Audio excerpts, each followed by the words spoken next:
Alright, let's see this thing.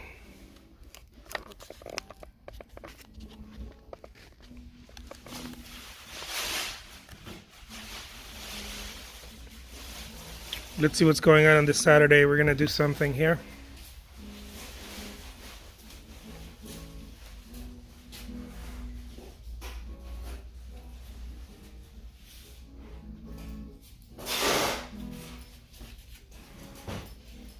Let me get a canvas, you guys.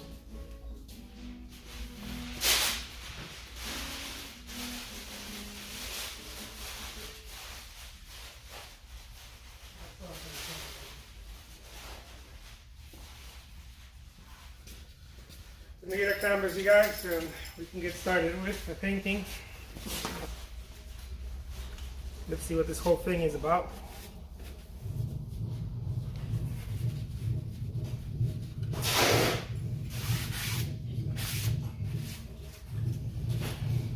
How's it going, everybody?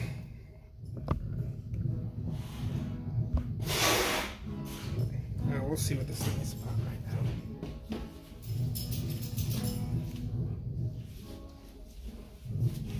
Vamos a ver si esto es rentable. It always cracks me up. It cracks me up every time.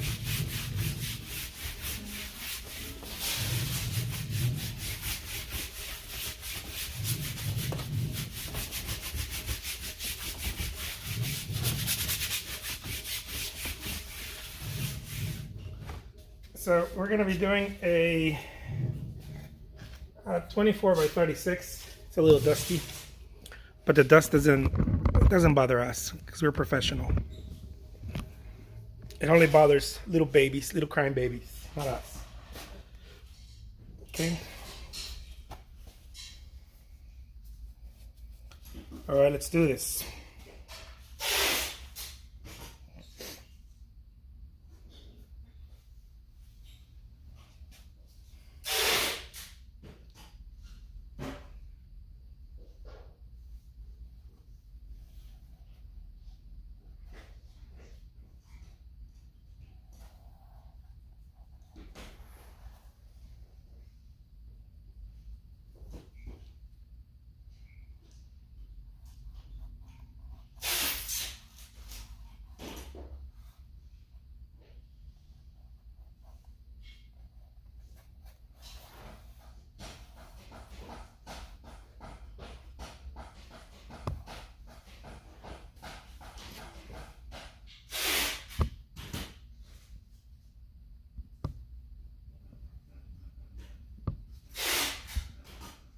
Do you take a day off? I do sometimes.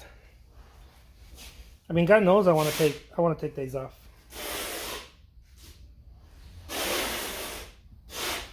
God knows I want to take days off. Sometimes I do.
This is how we're gonna start this little 24 by 36 painting. I'm gonna start calling them little because sometimes people think that they're big.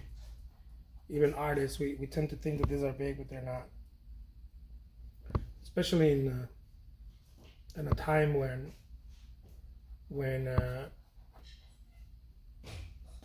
we sell artwork online.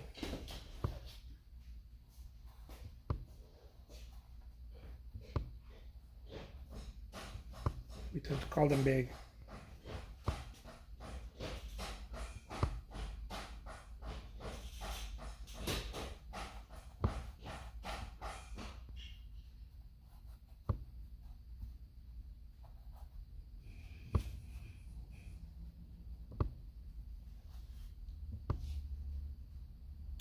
These are puny little paintings.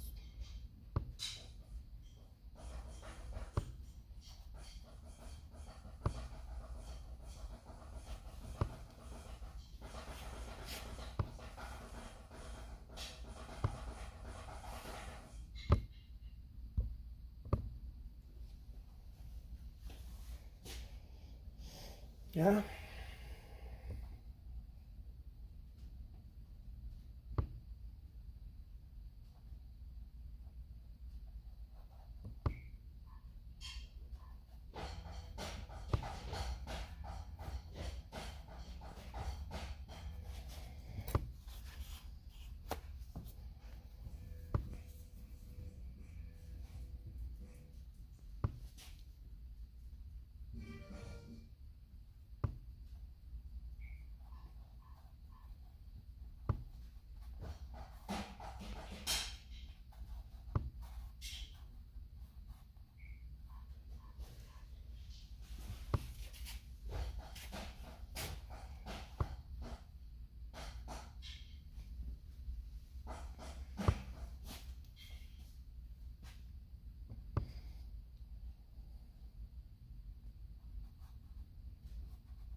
How's it going, Diana?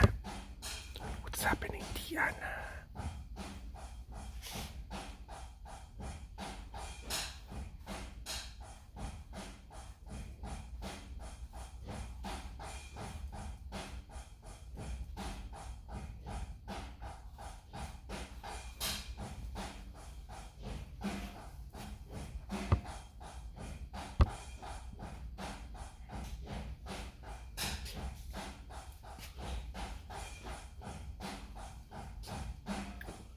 We're gonna make this little painting.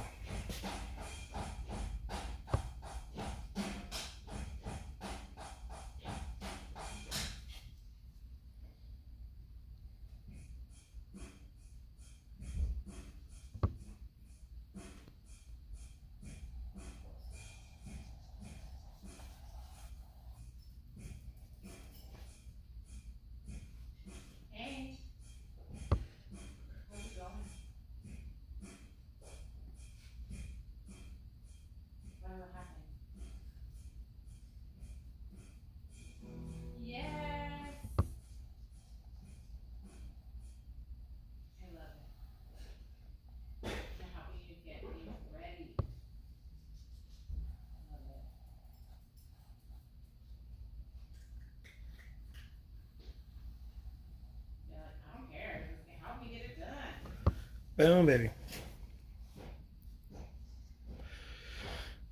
Babysitting my sick puppy. His energy's so low.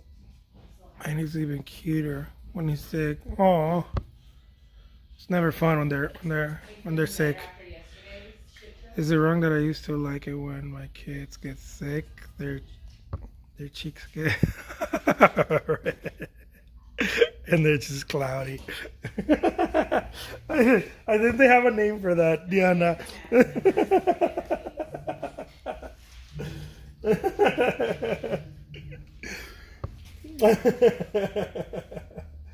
That's hilarious.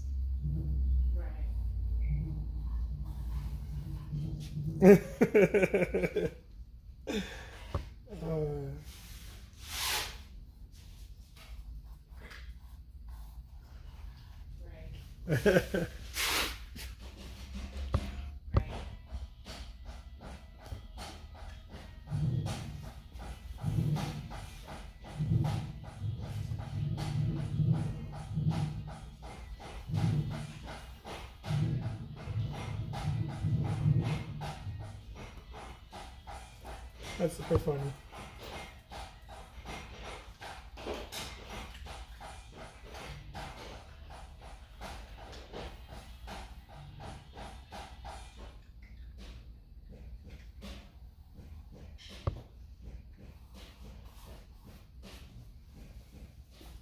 Yeah.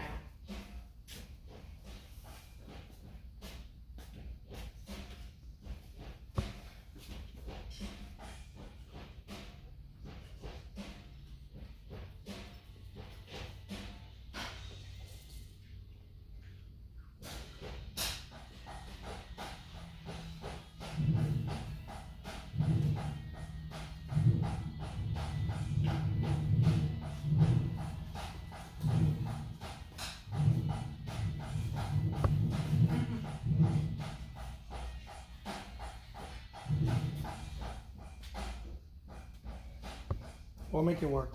I promise you guys. This is gonna be a fun painting.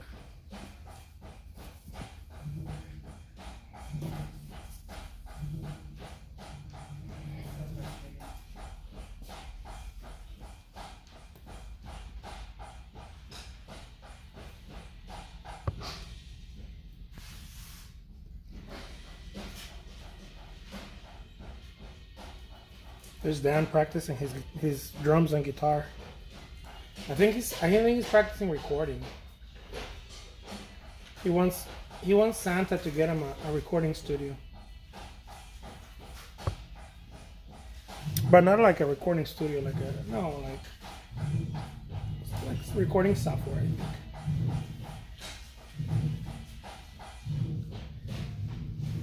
It's so interesting that he picked up on that. Around the same age I picked up on that.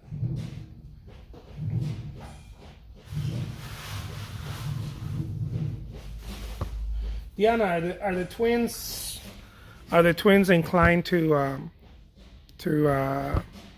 music as well? Right.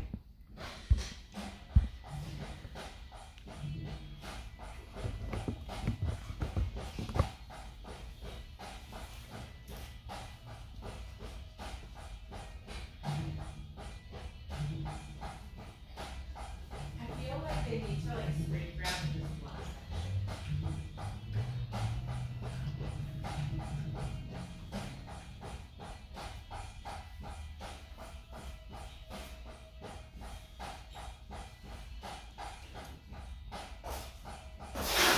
Dude, Lizette and I were fire yesterday, huh?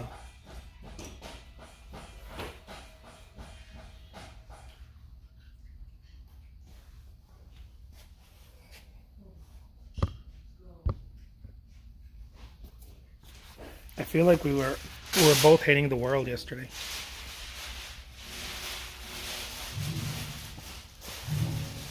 We're like Eric Cartman. We're like, screw you guys, I'm going home.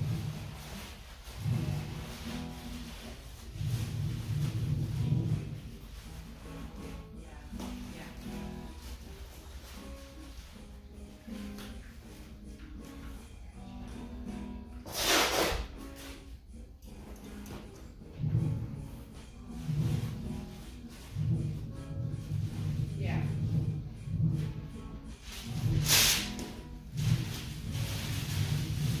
She's in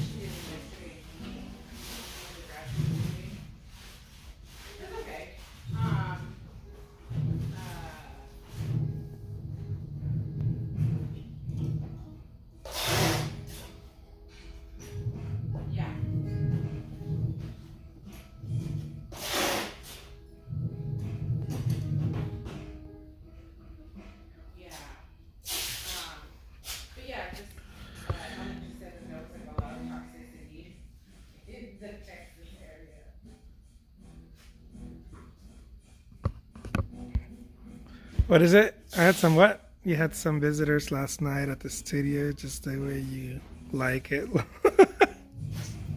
I can't stand that. I can't stand it. And I can't stand it when they come here unannounced. It's like, it drives me bananas.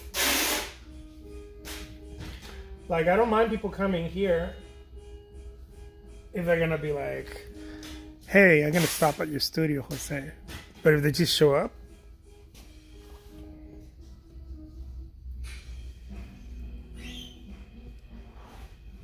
but I get it, you know.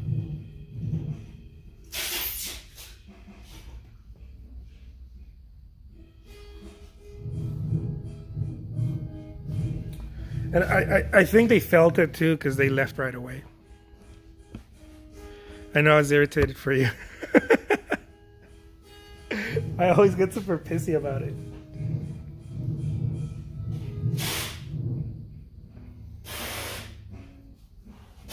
My wife and I joke around because I don't have many friends, you know? And we say this is one of the reasons why I don't have many friends. You did that. I'm kind of glad that you're like protected in that way. I'm the type of person that I mean, to be fair, Amber's really lucky that that shit lasted across like the national stuff. gets irritated with She's able to unwanted visits, or apologize I don't make time for friends that much. anybody ever realized. The few friends that I do have, they sort of I'm kind of an asshole that way. The few friends that I have, they I think so. You sent a screenshot. they know that this comes first, and so they That must kill her not to give a shit. yeah, friends require tons of time and attention.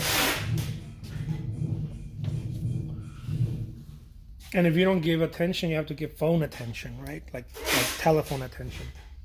And so I don't know. I'm sort of a Scrooge that way, you know. I'm a Grouch. Yeah. I'm like, "Rawr." People require so much attention. I'm like, but that is probably one of the reasons.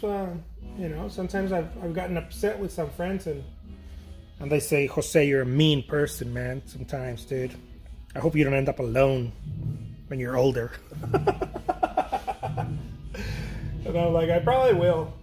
It's part of it. But I don't know. It's just kind of, everybody has their fate. Everyone has their fate written for them.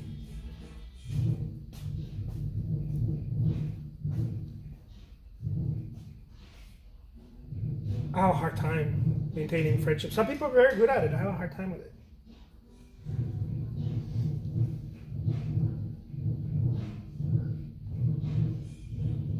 Because usually when I have a friend, that automatically they want to spend time together.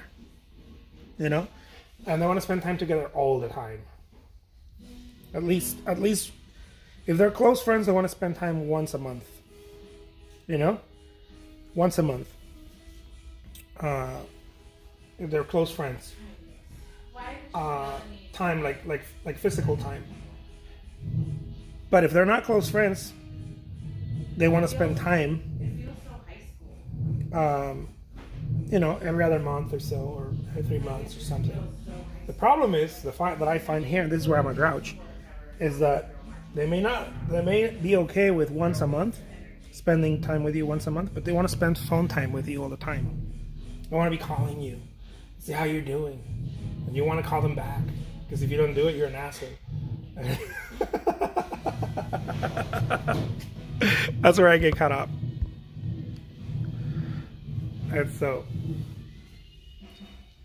yeah. Who knows?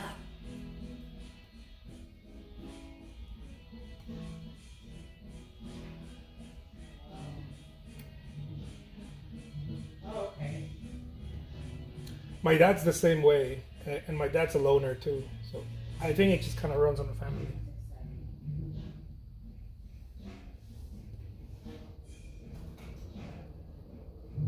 Well, you have a lot happening in your state that sounds not exciting, and it's exciting.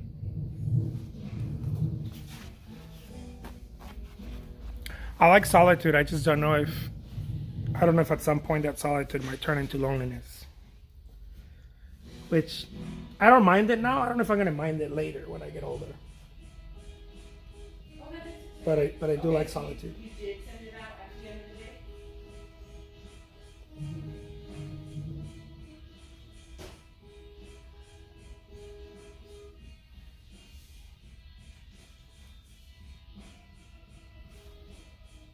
I don't know, what do you guys think? Am I full of shit? It might be, huh?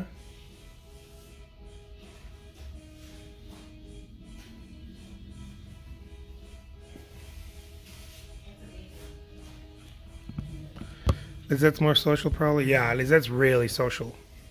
But Lizette is an extrovert introvert. Like, she'll extrovert herself and then she'll pull back, and then she won't try to. She tries to recoup herself, because spending time with people is energy, right? It's energy. You're giving attention. Attention is energy. You're giving attention. Focused attention is always energy. And so Lizette's a lot more social than me. So one of the things that I used to do when I was a musician is I would extrovert myself. I would go and play, and then I would pull back, and you wouldn't see me like partying and whatnot. I would go do my thing, get some drinks, say hi to people, and then I would go to the recording studio or something. I was always very devoted to my work, in one way or another. Stronger than parents. And my friends were not like that. My friends were like out, trying to find a girl, or drinking with more friends and whatnot. And I always had a hard time with that, because I always put my quote-unquote career before everything else. It doesn't mean that I wouldn't get in trouble from time to time, but for the most part, I was just introverted. I've always sort of been like that, more introverted.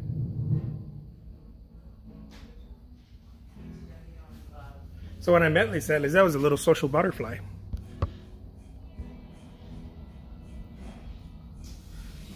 Pixies, yeah. An epic painting, nice. Spend time. Yeah. Yeah, Lisette will do it. Lisette will give people time through the phone. But she's very, she pulls back when it's physical time, when people want to go and have lunch and coffee and this and that. She'll do it, but she has a limit. Where I know people that don't have limits with that.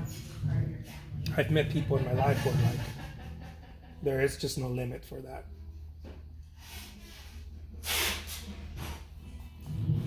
They can go do it every day and all the time, and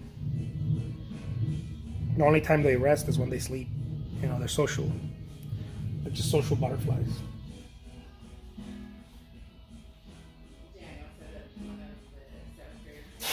I get my social high from these videos. This is where I get my social high. No, like it's not a bad thing. And she's like, no, silly. Other than that, I'm just. And he was like, and then he said, I'm just doing this thing, just painting. And then he walked away.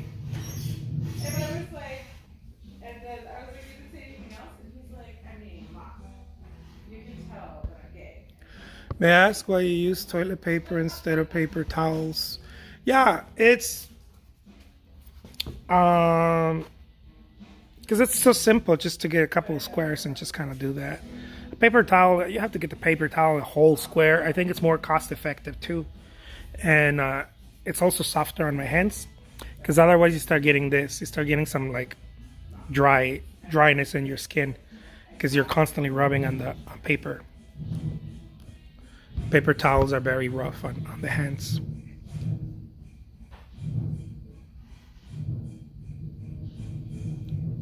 Yeah, absolutely. Yeah. I feel the same way, Deanna. I'm such a grouch. I was like so emotionally exhausted yesterday. I feel the same way. I'm like, and then one of the things I don't like about spending too much time with friends is that it's all drama. Like, it's very rare to find people that are not drama.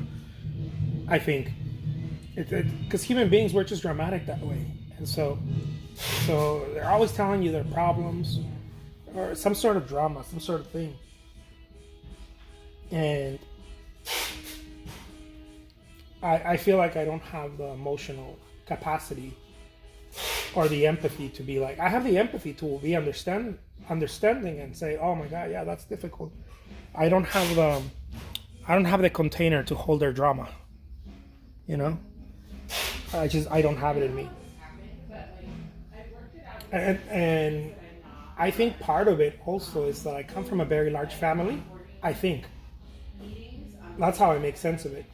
I come from a very large family where you couldn't be dramatic because everybody had drama.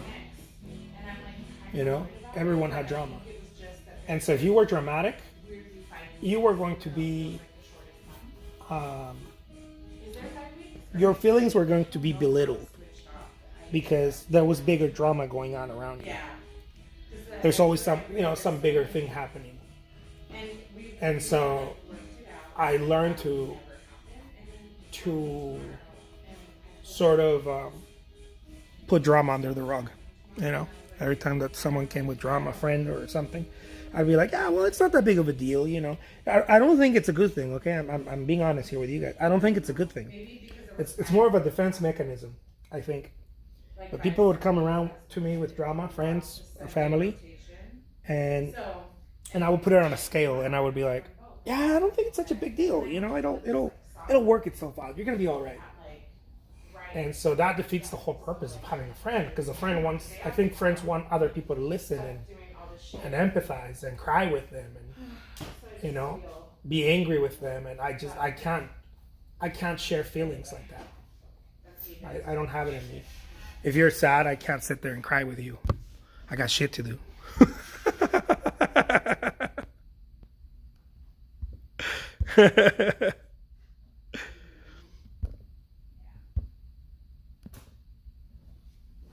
And I think some people want you to, understandably, right? People want their. It doesn't mean that I don't do it. From time to time, I'll sit there and I'll complain about something with someone, or I'll be annoyed with them, or I'll cry with them. But I can't do it in the way that I see other people doing it. Also, I think that some people are they're sort of vampires. They suck on energy. And so, and I don't think it's the person, I think it's habits. Some people have the habits of sucking energy. And I know I've done that myself too. I'm pretty sure I do that from time to time. And so that's another thing that I'm afraid of. When people sucking energy, they go hang out with you, and all of a sudden they start sucking your energy. They start talking to you about their problems,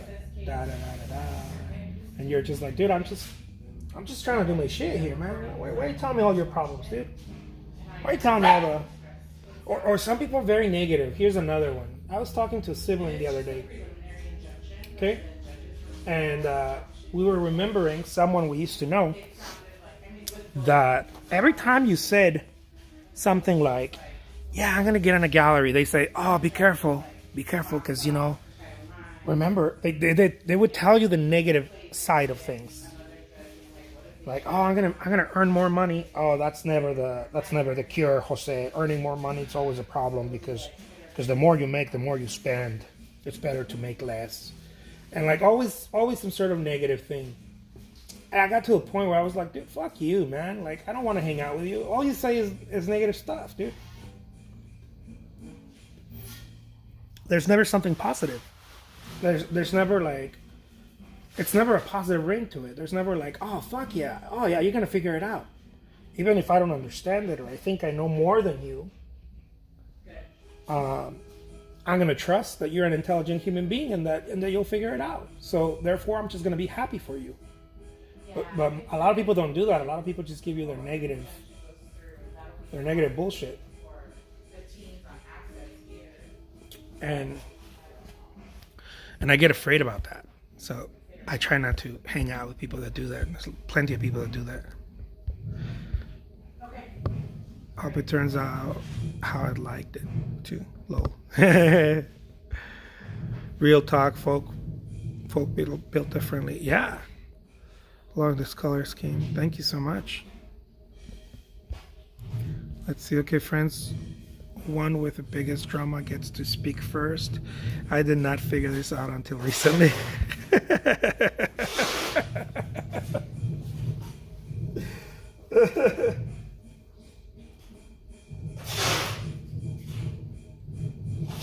You know, because then you have to like, and then if you tell people that you're drama, this is what some friends do. Like you tell them you're drama, and they're like, "It's not your time right now, Jose. I know that you, I don't know, some shit. I don't know whatever that is, right? You're taking space. You're taking space right now. You're taking space? No, you're not listening to me. No, I know, but people co-op language all the time. It's so crazy. Yeah. And so, no, what I'm saying, I'm talking about friendships and drama. And why I don't like so many friends, because I don't like to carry their drama with me. I don't like to bother. And so, anyways, so they'll be like, no, Jose, not right now. Da da da da da. Because although what happened to you is really shitty, Jose, you know, Mark is going through a divorce. Be understanding. This is a bigger issue. And I'm like, fuck you. My issue's big too. I'm out. So yeah, I can't center myself around the bigger problem, because I grew up. I'm the youngest of 10, and there was always a bigger problem than my problem. And every time I have friends, there's always a bigger problem than my problem. And so I'm like, yeah, no, I don't want to be part of this. So someone always has a bigger problem than me. And so I'm out. How can you talk and paint at the same time? I don't know. I started practicing it, and it kind of works now. Co-op lang, exactamundo, right? Hey, Mom. You know what's funny, Mom? Is that I was just thinking about, why is my finger gray? And these two fingers are gray. What is it? Oh, I like that. Don't use marginal people's languages for your yeah. True that. And so you know, at some point I was like, yeah. I was like, I'm not gonna participate in this. I'm out. Wounds, musician wounds. So yeah, I have a thing where I don't know. I have a hard time with friends.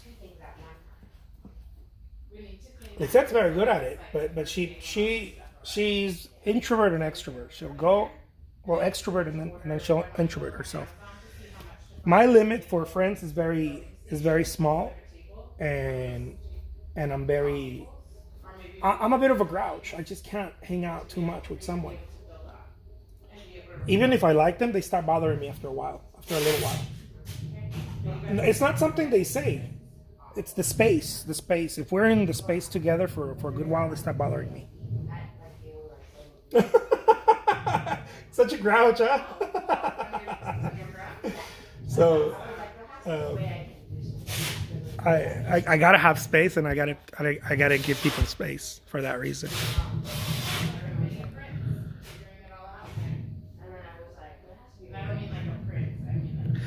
Let's see. Where is your birth order in the 10? I'm the youngest one, so I was the last to be born, and so imagine. So I am barely gonna turn 40. I'm 39. I'm gonna turn 40 in January, and my oldest sibling is 20 years older than me. I think he's 63. I want to say he's over 20 years older than me. And then there's 9. So there's 10 of us, right? There's 9 on top of me.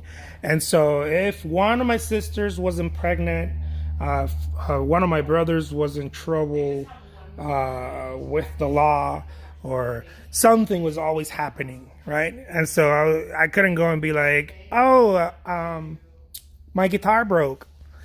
Yeah, whatever. That's not a problem right now. We have a bigger problem. So I was like, fuck you guys, I'm going home.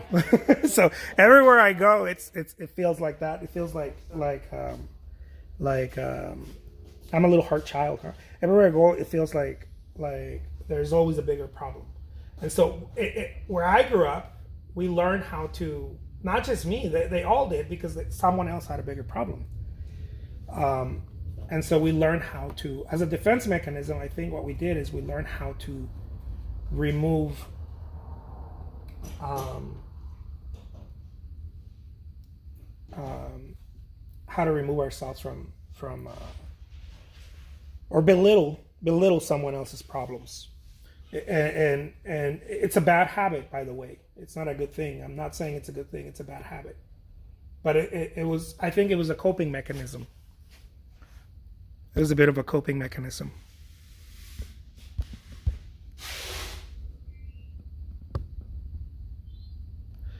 Wow, I get this. My mom is one of 9, so I get it. Yeah. So I am what some people refer to as the runt. Oh, gee, no way. You talk like the eldest. Let's see. Gorgeous youngest who is mad, resilient, and also gifted by proxy. Oh, I like that. Trauma response. Yeah, for sure. So that was what we learned how to do. Is if someone has a small problem, we don't go, oh my God, what happened? Oh yeah, I feel that. We go, oh, it's gonna be fine. Oh, it's gonna be okay. And it's a really bad habit because if you're not from a big family, you don't understand it. If you're from a small family, or it comes out really rude. It comes out really, you don't have empathy, right? It comes out as you not having empathy. And I think that's what it comes out as. You don't have empathy. But if you're from a big family, I think you know what I'm talking about. What it means is yeah, we have about 100 of those things a week, right? 100 so-called bad things. My car broke down. This happened. That happened. Oh, okay, yeah, it's gonna be fine. It's gonna be fine. It's gonna be fine. It's a defense mechanism. It's gonna be fine. We're gonna figure it out because we lived with the fire. Something was burning every day. Imagine 10 siblings. Something was burning every day. And so, yes, that youngest are peacemakers. Yes, you nailed it. My entire job in my family dynamic was making peace, because there's too much chaos, and you're able to see it from the bottom. You're able to see it, that everybody's running around with headless. That is 100% accurate. So my entire life, since I can remember, is how can I make this moment? How can I diffuse this? And many times you're diffusing what you're not supposed to diffuse. You have to leave it alone and let it burn. But you can only learn that with wisdom teaches you that, right? Time, maturity teaches you that. But I spent a lot of my energy and a lot of my years diffusing things I wasn't supposed to diffuse. It wasn't my job to diffuse. And it's because at home, if you didn't diffuse it, it was going to create trauma. So you had to figure out a way to diffuse all the other shit that was happening on top of you. My youngest friend is the youngest. She's my heart. Oh, I love that. I'm the oldest of 4 and 3 step. Feel that. Nice. Yo soy la única. Hola, Jose. Hola, Jessica. So true. And when your parent shares your birthright, your place, that reinforces your gifts. Yeah. Yeah. So it was always it was always an interesting dynamic because you feel the necessity to diffuse the chaos, but it's a very sorry about that, guys. It's a huge burden to carry. It's a very large burden to be carrying on your back. The idea that you have to make the peace in chaos. And so what you learn how to do is you learn how to become resilient. You learn how to, I think the youngest learn how to be resilient. You learn how to look at things and not look at them at face value. You start learning how to look at them from what do you call it? From a bird's eye view. You know, you no longer look at things at face value.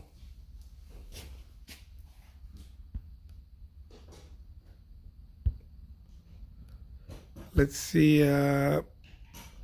Momo mostly says, I'm a big believer in birth science, and also I'm so sorry that baby child Jose had that responsibility. Yeah, I feel bad for baby Jose too because of that. It's true.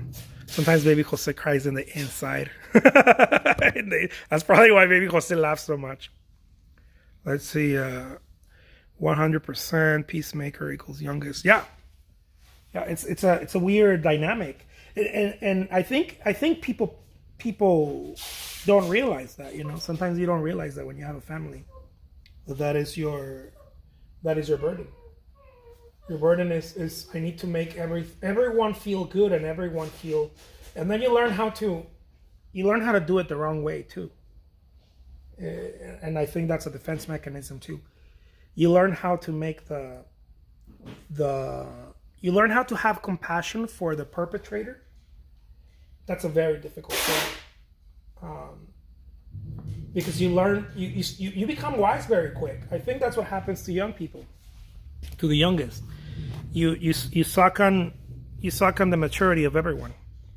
You have to out of survival. So you learn how to have empathy, really high empathy for the perpetrator, for the aggressor. You learn how to have empathy because you realize that the aggressor is only the aggressor because they want attention. It's the only reason why they're the aggressor. And you kind of figure that out as you're growing up. No one goes out of their way to be a dick or an a-hole. Unless they are screaming for attention.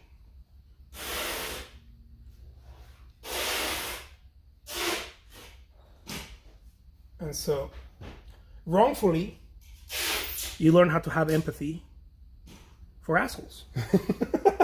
Wrongfully. But then time teaches you how to balance that out.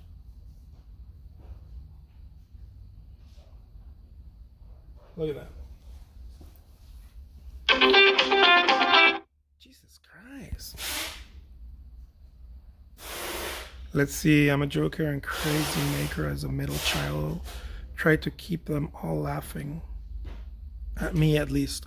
Yeah. The middle child balances things out, right? You want to make things light. I feel like middle children try to do that. They try to lighten things up. Jesus Christ.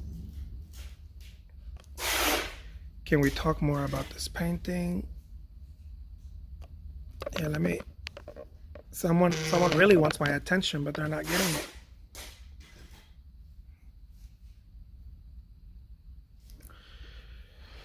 Let's see. No, my brother too. He's always cracking jokes. Yeah, middle. That's my brother too. Both of my siblings that are in the middle, always cracking jokes. They're funny. They're the joker, and I think they also try to balance things out. So everybody has a burden. It's not just the youngest. Everybody has a burden. The oldest one has the burden that they have to They have to be a. I think the oldest one has a burden, depending on what families, but the older one has a burden of helping provide for the family, whether providing economically or emotionally, because they're the oldest, right? They have to set the example, and doing that at the same time as self-realizing, right? They have to do that, and then they have to self-realize, and I think that is very difficult.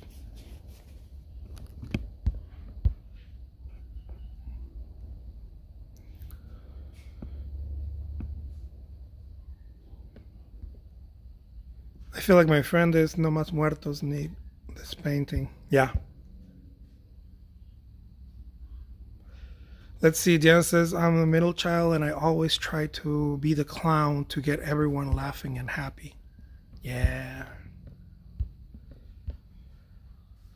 Yeah, you want to balance things out. You want to diffuse everything by cracking jokes, right? You want to lighten things up. That's what the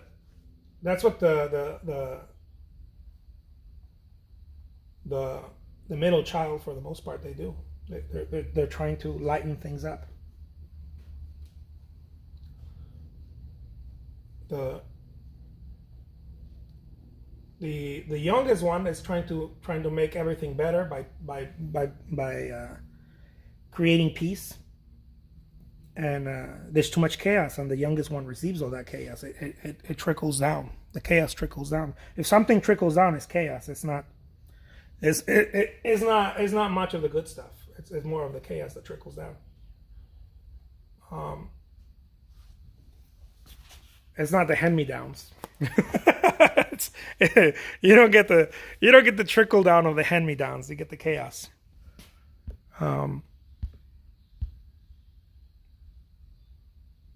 Yeah. Yeah, everyone has a burden. No matter where you are in the ladder, you're carrying a burden. And I think that the learning to have empathy without, learning to have empathy without losing yourself. As I mentioned earlier, sometimes we have empathy on the aggressor, the perpetrator, the antagonistic person, right? You have empathy on the abuser. Let's call it that too. Sometimes a person can be an abuser. You have empathy on that person, but it's okay to have empathy as long as you don't lose yourself while having empathy, because then you place them before you. When you place someone before you, it's very difficult for you to get yourself back. It's very difficult. Mothers do that a lot with children, and with or parents, not just mothers, right? But I talk about mothers because growing up and watching my mother do that. But parents do that with their children, and people do that with their partners. People do that with their partners. They if they're not careful, they center the partner above themselves, and that is and the partner will, for the most part, will never, or the child will never say, no, you take care of yourself. No, because everybody likes to be cuddled and likes to be taken care of. So people will, it's going to be very rare that a person has enough awareness to say, no, I want you to take care of yourself. Stop trying to take care of me. Because you won't have enough energy for you. It's very rare when the person tells you that, because people in general, human beings, we like to take. And so if we're getting something, it requires lots of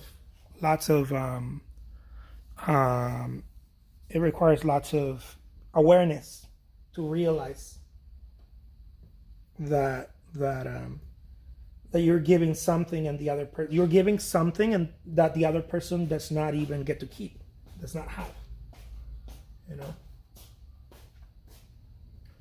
And so it takes a lot to realize that, or realize that someone's giving you and say, you know what, enough, right? Enough. Keep. You have to keep some for yourself. You got to keep energy for yourself. You got to keep attention. You got to give yourself attention. And that takes a lot. It's not easy, I think, to figure that part out. Children definitely don't know how to do that for the most part, and the wrong partner will keep on taking, or the partner, it might not be the wrong partner, it might be a partner who's the right partner but has very low awareness on that area.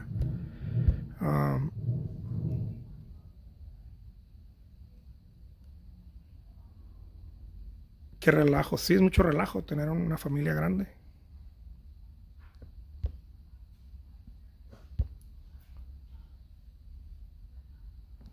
Kind of says with the blue. Yeah. It's a good color, huh? And so, yeah, who knows, guys? I guess everybody carries something, huh? Everybody has something, some sort of a burden. And so, yeah, that's why I try not to, going back to the whole friendship thing, I'm very careful because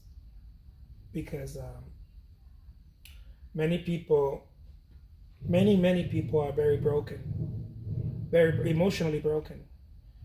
And while they need compassion, if the person giving compassion and attention doesn't know how to hold back also, and give attention to themselves and their own family and their own, you end up being squeezed by a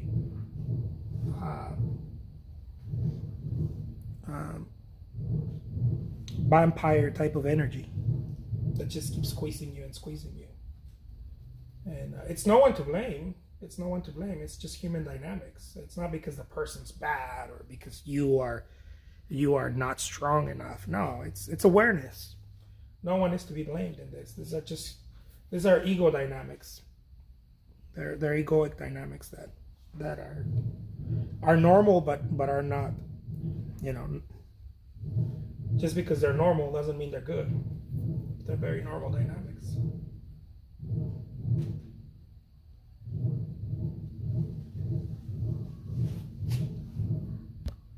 I remember growing up, my mother was the type of person that always gave so much. And I look back and I think when I was a teenager and even later as an adult, had she not learned how to hold back, we could have well eaten her alive.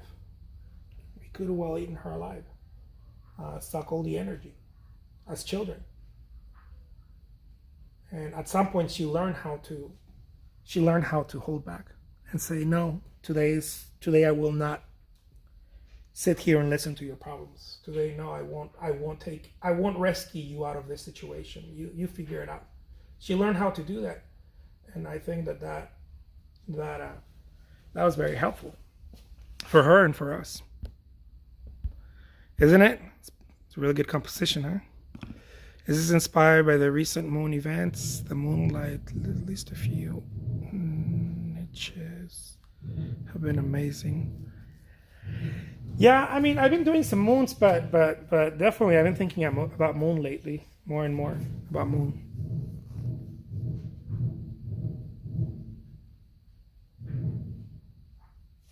Yeah, it's a little impressionist, a little bit into that. Best. Who's your favorite impressionist?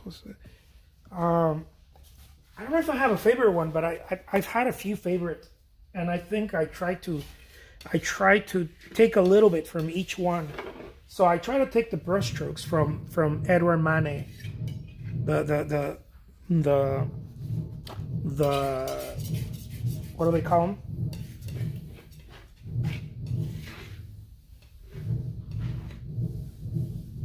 The buttery brushstrokes Edouard Manet had very buttery brushstrokes. So I try to take that from Manet. And then the figures, I like to think it's a mixture between Monet and Van Gogh.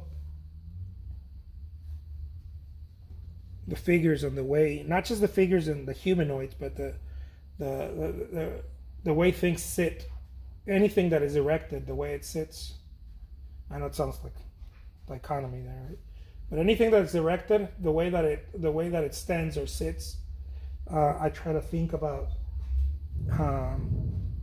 all the many times that I watched the paintings in the museums, or the many times I drew and studied when I was younger the books of Van Gogh and Monet, and then my own experiences right in there, my own experiences too. And so I try to take from different artists the colors. Well, the colors that I used was it was a mixture of things. A lot of it, they're very pastel, as you can tell. So a lot of it has to do more the color schemes. I like to think more of it as a feminine color scheme, and I like to think of Mary Cassatt when it comes to colors. I think she had a very interesting color scheme. Berthe Morisot, Mary Cassatt.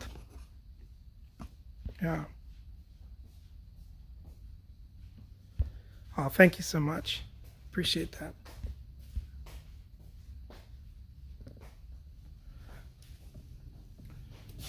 And lately I've been thinking about the journeys of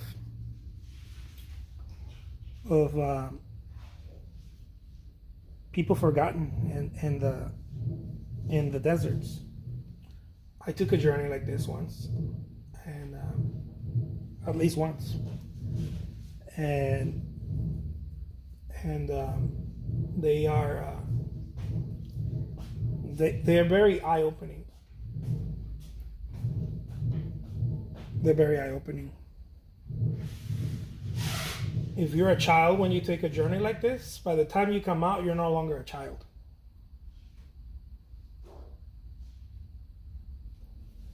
And it's very interesting. It's very interesting. It's also very interesting to see the difference between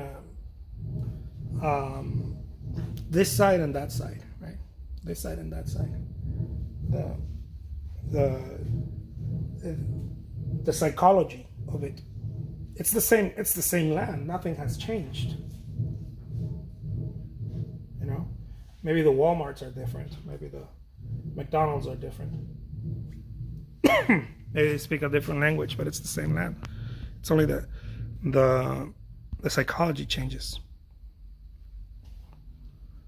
Yeah. Yeah, absolutely.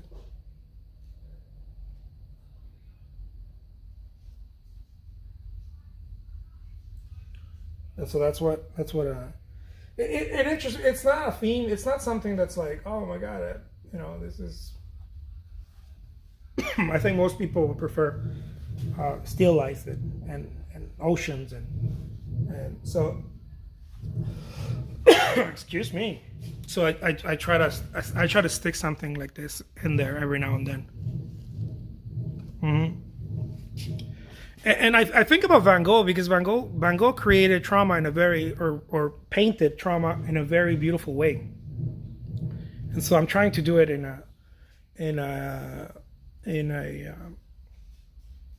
using pastels, using a brushwork that we normally found in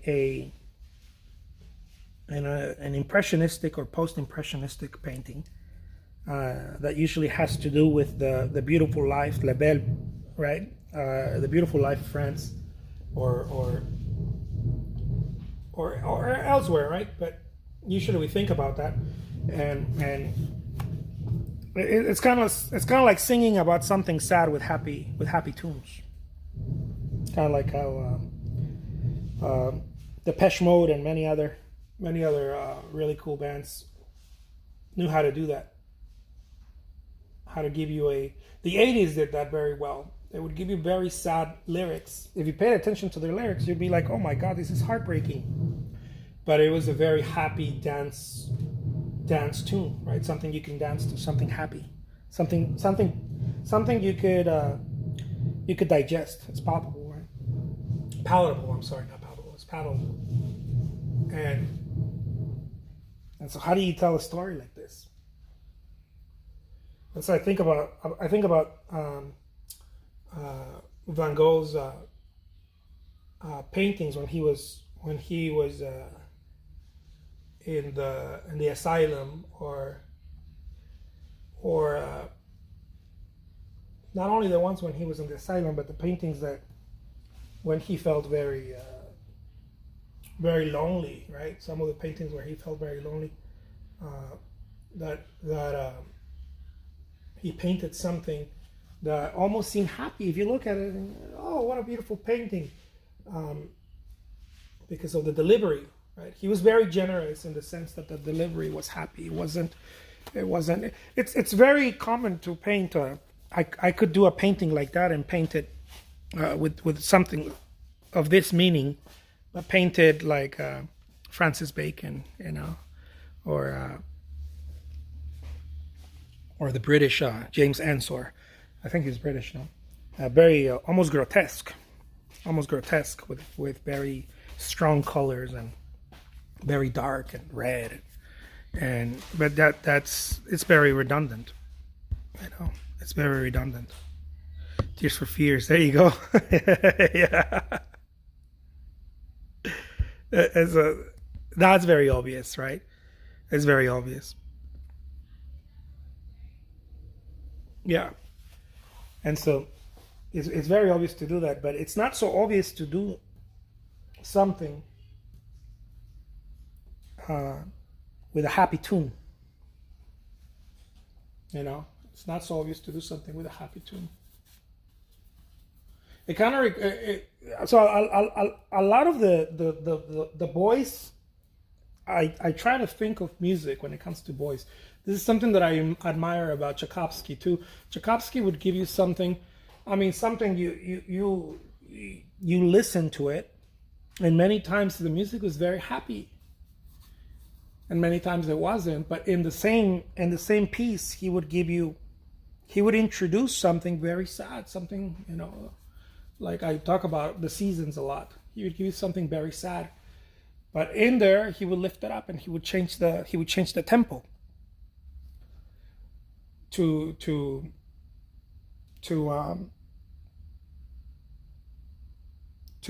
give you hope, right? I think that's how I interpret it. It changes the tempo to give you hope, and then it goes back down to tears. It brings you up and gives you hope, brings you back down to tears. And for me, hope is the brightness of the colors. It's the luminosity of the painting. That's the hope. Because the story itself is very helpless and hopeless. Any of you who have been in a situation where you don't know what the next mile looks like, or the next next step looks like, really, you don't know what it looks like. Not like I'm here, but I know I'm going to go home eventually. No, you don't know what home is. You don't know if home will ever come, right? I think in many times in our lives, people have experienced, many of us have experienced something like that. I think we can all relate. You don't have to be in some remote place and, I don't know, serving in the armed forces in Afghanistan somewhere, or you don't have to be in the middle of the desert. You could be in the middle of your home and still feel that way. You can be sitting in your office and still have that feeling, because it's psychological. It's just that it's expressed in a physical way here, but the message is psychological. the only sign of human life is the people. That's it. There is no lights. There is no structures. There's no homes. There's nothing.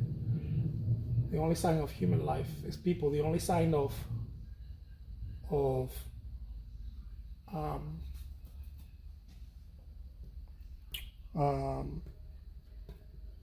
basic necessities are these little bottles of water and gallons of water. It's the only sign of basic necessity other than the clothes they have on their backs.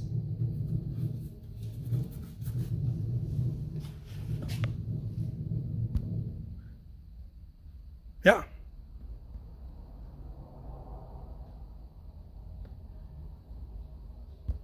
Oh, thank you.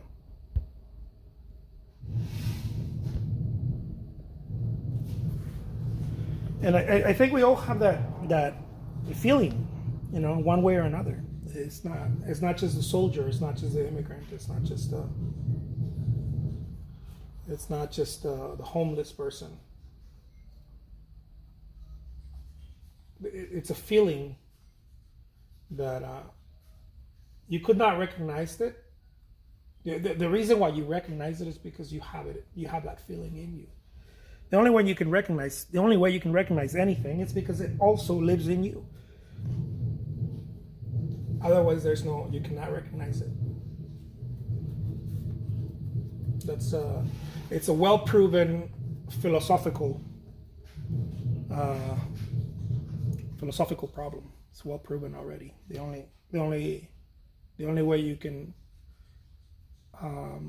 say I know what that is because you're not. It's because you have experienced it in one way or another. It's in you. The experience is in you. Otherwise, you would never be able to recognize it.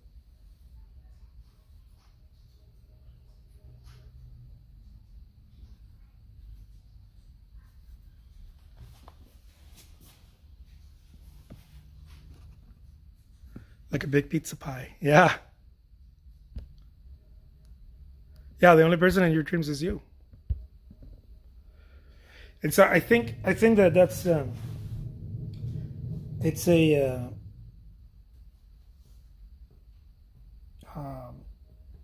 an ancient story, right? That people keep on living. It's an ancient story. It's the Odyssey. It's Jonah in the belly of the whale. It's an ancient story. This is the whale. This is the desert. The Arizona desert is the whale for many people. That's not the journey. That's the whale. The journey is when they left home. The desert is the whale. And it's the same story. It's the archetype hero story. The longing for home, right? Those of you who are Bible readers, it's the same story. It's the prodigal son. It's Jonah. It's a longing to come back home. But you don't know if you will have home. Just like Odysseus. You don't know when you come back if you're actually gonna have home.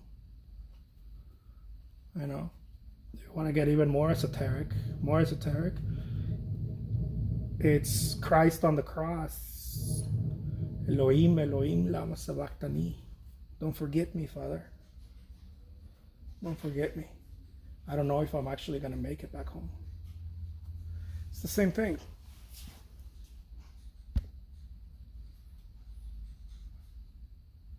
Yeah. It's the feeling of uncertainty. It's no home. It's no home.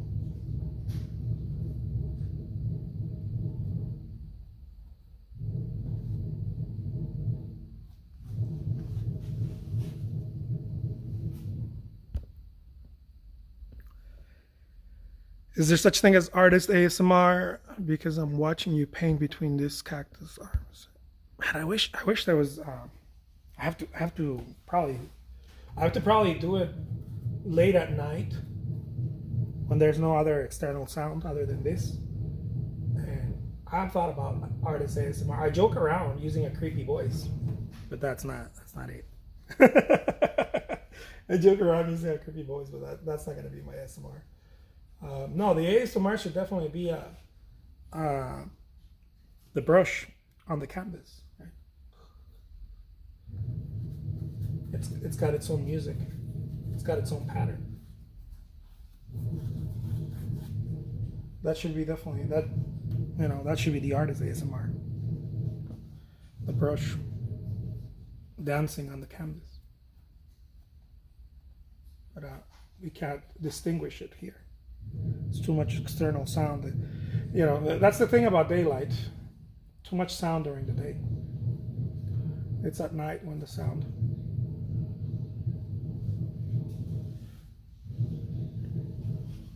It starts going away. There is on Twitch. I gotta go on Twitch. I gotta do that, Artsy.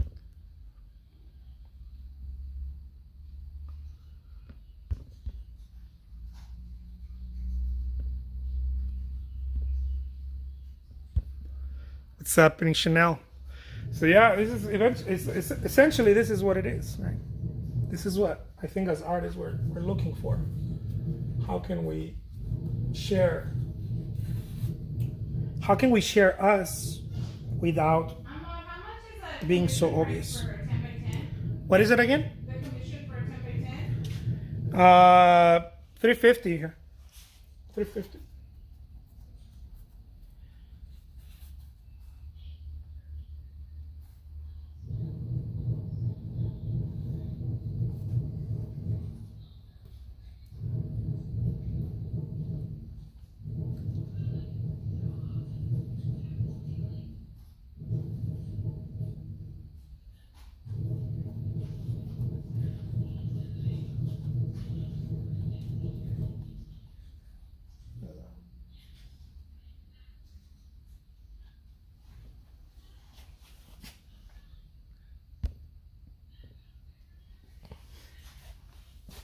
Yeah, how do you show what you do without being so overt about it, right? How do you tell a story without being so obvious? And because it's a picture. It's a picture. It's not a motion picture. It's a picture. So how do you tell a story? I think it's a bunch of. I think that's where the art is. It's a bunch of different things like brushstroke, the mood. You gotta be very subtle because you are not counting on moving parts. You can tell a picture. You can tell a story through word, through spoken word or song. You will use different words and sentences, and it's endless unless you're doing a poem and you're trying to be as minimalist as possible. But either way, you can use as many words in a sentence. With a painting, it's a little different. The poetry tends to get more difficult and more difficult as you. If someone wanted to buy this painting, how much would you charge?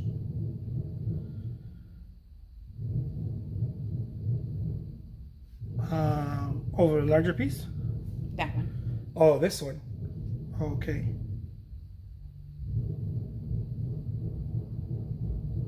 Okay, I got it. Is that what I got so many phone calls? Yes. I don't know about the phone calls. I got it. Okay. Thank you. Yeah.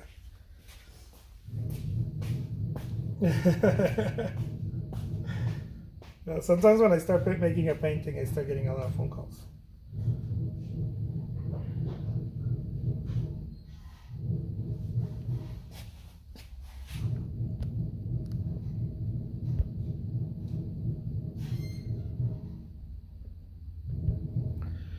With the mood of the colors. How big is this metric roughly? This is a 24 by 36 inches. 24 by 36.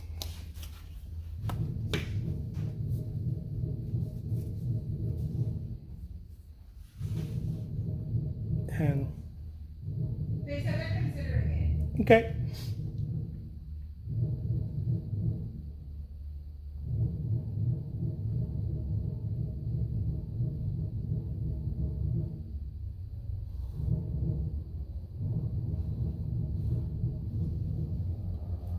So yeah, it's different than definitely different than when you are storytelling is storytelling, right? It doesn't matter how you do it. The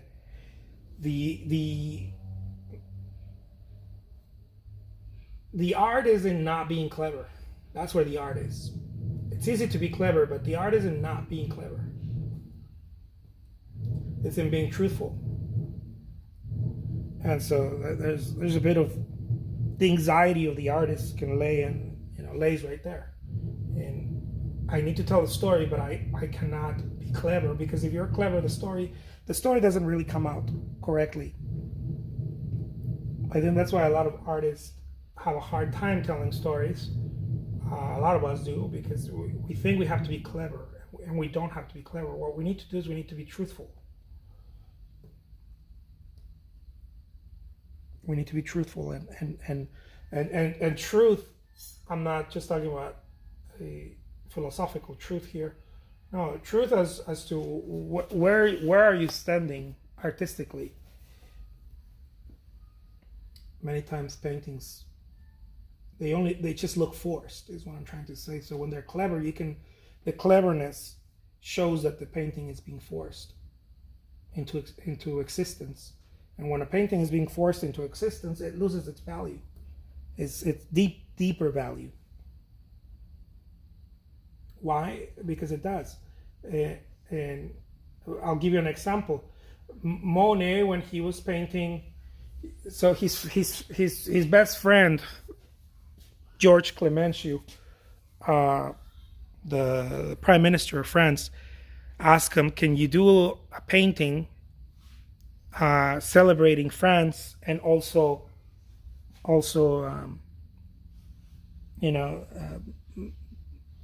sharing the world, the beauty that France is and that you are," right? When Monet was older, before he died, a few years before he died, he was asked to paint that.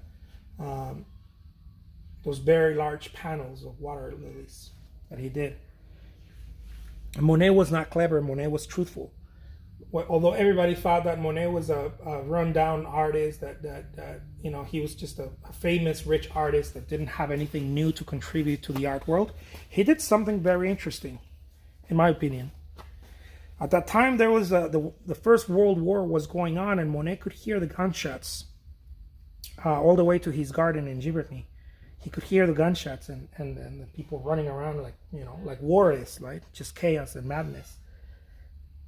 And Monet expressed that he had the responsibility to respond to war with something beautiful, because what war does is war destroys. War is a sign of something that is destroyed, right? It's not a sign. It is. War destroys. That's its function is to destroy. No matter where you put it, no matter where you lean that beast, it's meant to destroy, to get rid of, to abolish. And so Monet said that it was his moral responsibility to show something that to counteract that. And so how do you do that? By painting water lilies, right? Painting water lilies. How can I respond to something so ugly? I'm going to paint something beautiful. So how can I respond to someone cutting down a tree? I'm going to go plant a new one. Right? That's how Monet gave us the water lilies, those large panels. It was in response. He wasn't trying to be clever. If he wanted to paint about the war, he was an amazing draftsman and painter. He could have painted something like, I don't know, a scene of war or something. Maybe I don't know. He could have done anything he wanted. an execution or something like Manet, the execution of Maximilian, you know, of Austria. Da da da da da. He could have done that, but Monet didn't do it. Monet didn't go for the easy route. The easy route is clever. He went for the deeper, something that will transcend time, something deeper.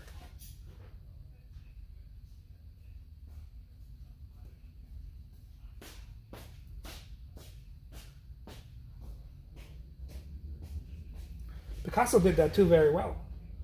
In his response to Guernica, when piece of shit Franco and Hitler worked together to bomb Guernica,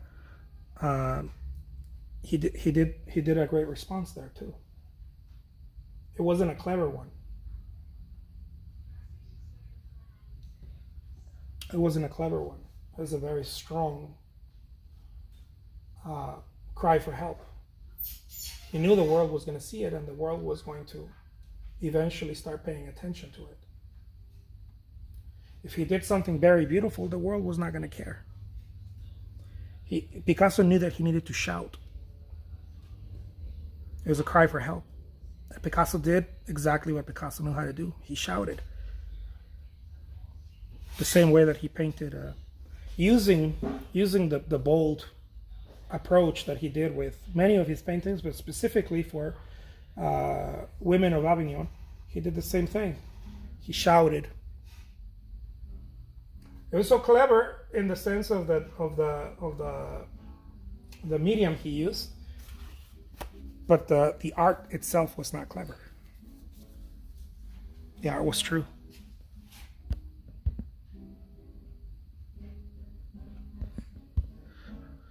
Love that you give us history on an artist. This is my piece. Anyone want to fight? I love that.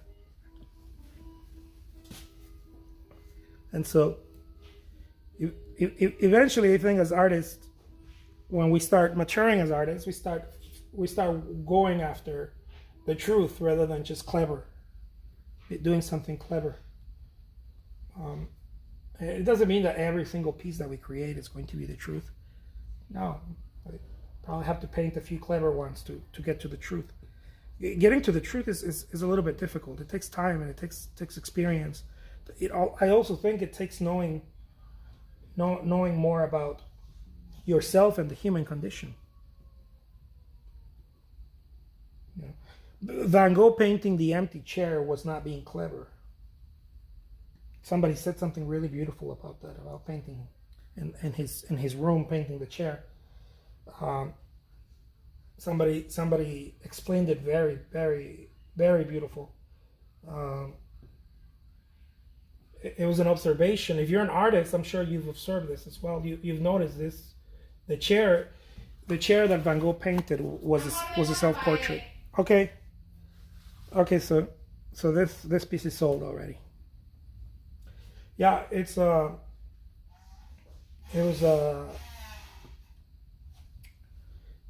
was a self-portrait. That's what Van Gogh did. Van Gogh painted a self-portrait. And why self-portrait? Because who paints an empty chair? Unless they're trying to show you that they themselves, because he didn't paint an empty chair somewhere. He painted an empty chair. He is painting the emptiness that he felt inside.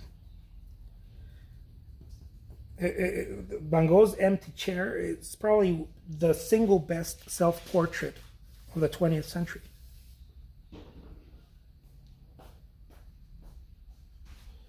But you have to have your finger on the pulse to realize that, right? Because otherwise you're just going to see the empty chair. You have to see a little bit deeper. And you don't have to know the history of Van Gogh to realize that empty chair is a self-portrait. All you have to do is look a little deeper and you'll realize that you too have felt that emptiness from time to time. And that you too feel that, a structure that is empty.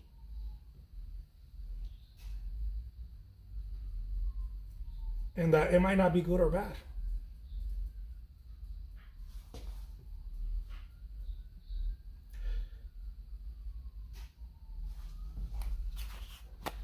It might not be good or bad.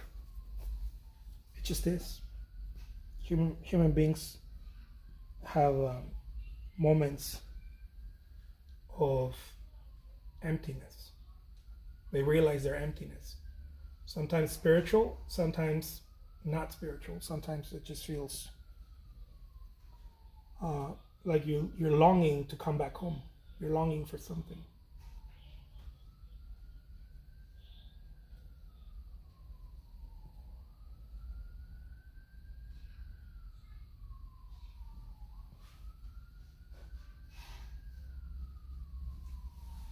Look at that.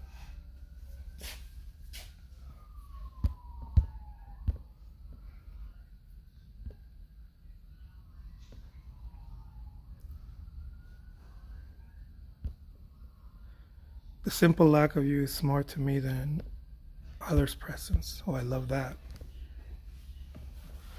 Ultimately, that's what we're looking for as artists. How can we present the truth? And again, not the truth as in the Greek idea of truth. Maybe the Greek idea of truth, yes. Maybe not the Roman idea of maybe not veritas. Because veritas tends to be more conceptual. The philosophy of veritas is more conceptual.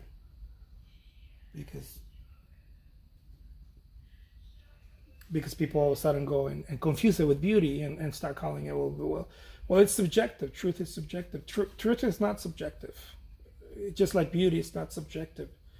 Beauty is beauty. It's just that we have filters, and so we call it subjective.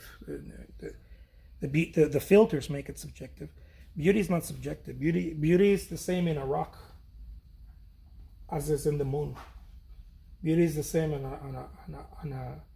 a saguaro. It's no different than it is on what we call beauty in the world to a beautiful person, a model, I don't know, a beautiful home, a beautiful garden. It's all the same.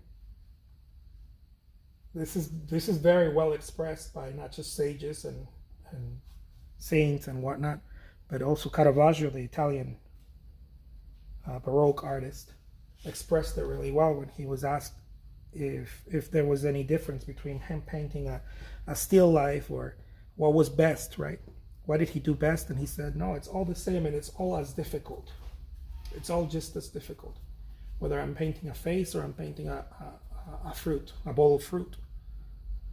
He was trying to express that it all had the same beauty. It all had the same, it was just as complex and as beautiful. This is why we fall in love with painters who do water lilies, and we also fall in love with painters who do portraits, like John Singer Sargent. It's no different. It's no different. It's the same, because it's the same beauty. It's just being looked at from a different filter. And so we think that the filter is we confuse the filter with the beauty. And so that's why we say, oh no, beauty is different for everybody. No, beauty is the same. It's your fault if you can't see it. Beauty is the same anywhere you look.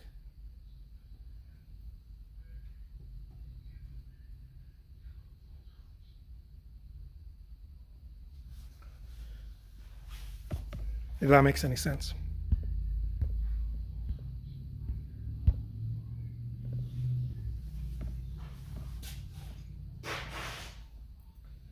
Well, my friends, this painting, again, one of these paintings sells before we finish it. And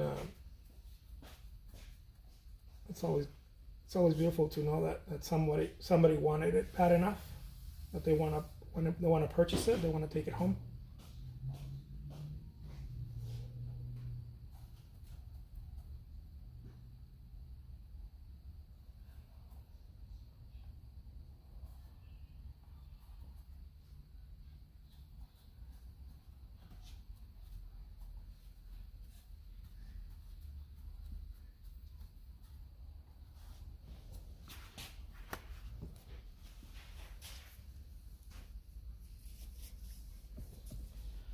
need to put a few stars. Give me a second because I need to. Necesito una baja, amor, que tengo que sacar. Okay, La he buscado como 2 veces. okay, yo te la hago.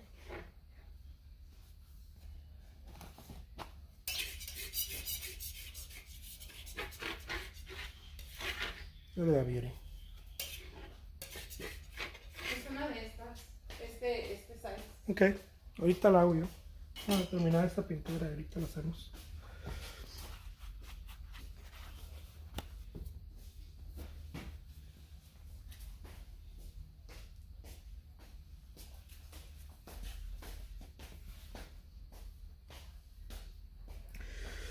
We could also Hemingway the hell out of a piece, and this is something that I love. Caravaggio did too. And what I mean Hemingway is I'm talking about the forgotten. We can Hemingway the hell out of something, because Caravaggio did that pretty well. I was sharing that the other day. All great artists do it very well. But it's easier to put a water lily on a pedestal than it is a rotten fruit. You know, it's a little easier to put a water lily right up there on a pedestal. Caravaggio would get definitely not prominent people, maybe prominent to him, right? And dress them up in great clothes and very expensive clothing, and have them be the greatest members of society. In his paintings. Not just in society, but in history, right? He would take someone who was a beggar and dress him up as Jesus or as an angel, or he knew how to do that. He was an artist with lots of integrity and lots of empathy in that sense. Someone who resembles Caravaggio is African American artist Kehinde Wiley. He touches on marginalized people and puts them on a pedestal. I think that is not clever. That is not clever. That's truth. He gets African American models that are very marginalized in this country and other places, but I'm talking about the U.S. here, and sits them in the throne they deserve to be on. As human beings, everybody needs to sit on a throne.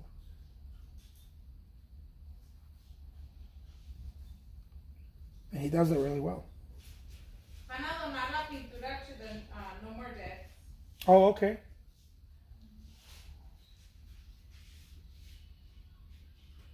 A los inmigrantes.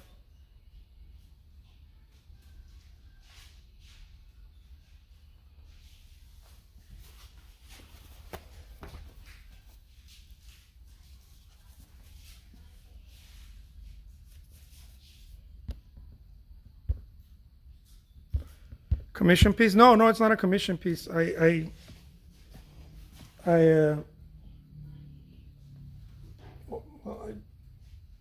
was just painting it, and somebody bought it. Lisa just told me somebody bought it.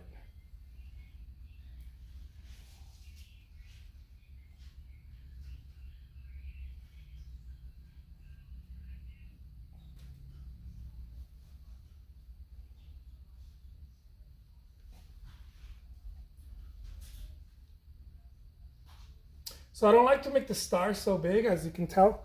I like to make the stars like little specks in these paintings. And I like to feel like the immensity of the galaxies, right? The immensity of the world, the universe. And how in this macrocosm, we have this micro, that it's so micro that it gets rejected even in the micro. it's so micro that an immigrant's life does not matter. That's how micro it is. So it's not only micro in the sense that they're human beings in comparison to this huge vastness. They're human beings. There's even more micro in there. It becomes smaller than that. The humanity gets stripped away and becomes smaller than that.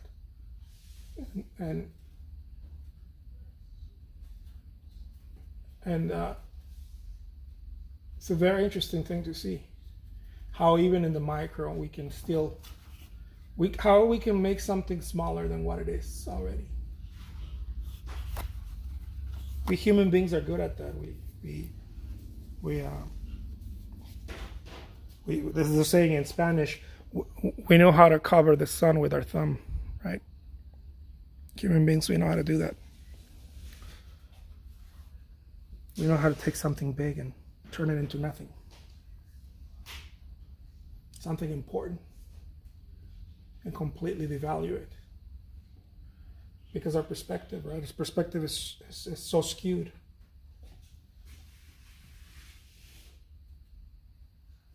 It's part of the arrogance of the human being. Just because our perspective allows us to cover the sun with our thumb. We think our thumb is bigger than the sun.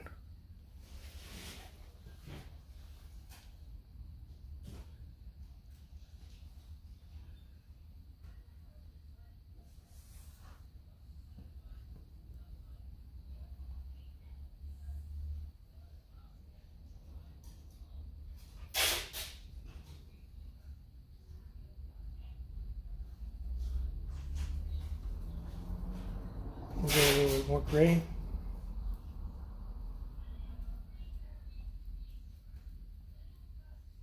Hopefully at some point we begin to see human life, a human struggle, not just human life, but human struggle with more dignity. Not only human life, because even we skewed that. We love skewing that too. Human struggle.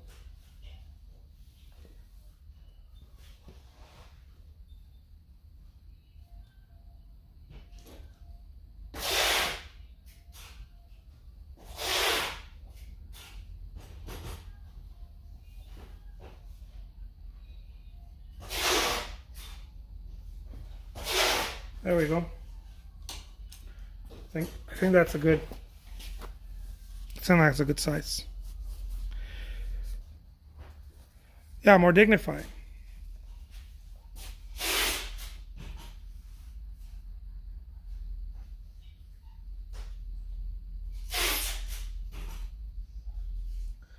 Well, it's not easy. It's not easy for the human mind to do that. It's kind of hard to feel sorry for someone when you're someone who's drowning when you're on a boat. It's a little hard. It's a little hard. It's not easy.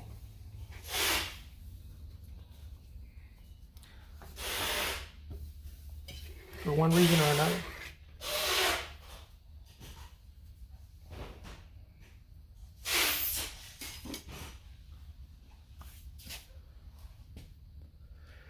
There it is, my friends. Let me give you a front view of this.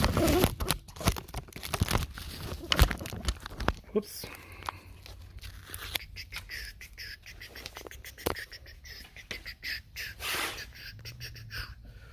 So there it is. Yeah, that's it right there. I wish there was there was a reference for this, but I couldn't find the reference. I had to rely on imagination and memory.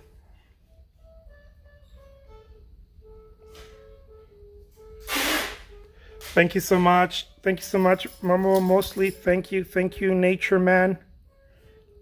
Kristen, thank you everybody who showed up and listened and watched this this little moment here. Thank you everyone. Stay well and sophisticated, my friends. I'm gonna be back and I'm gonna paint something else. I'm gonna rest my phone and then I'll come back. I like to those of you who know about my small figures, I like to make them sort of Francis Bacon-ish. I like to make them a little faceless because at the end of the day, figures tend to be that. No matter what figure, they're just kind of a little illusion passing by. So there it is, my friends. Stay well. I'll talk to you guys later. Peace out.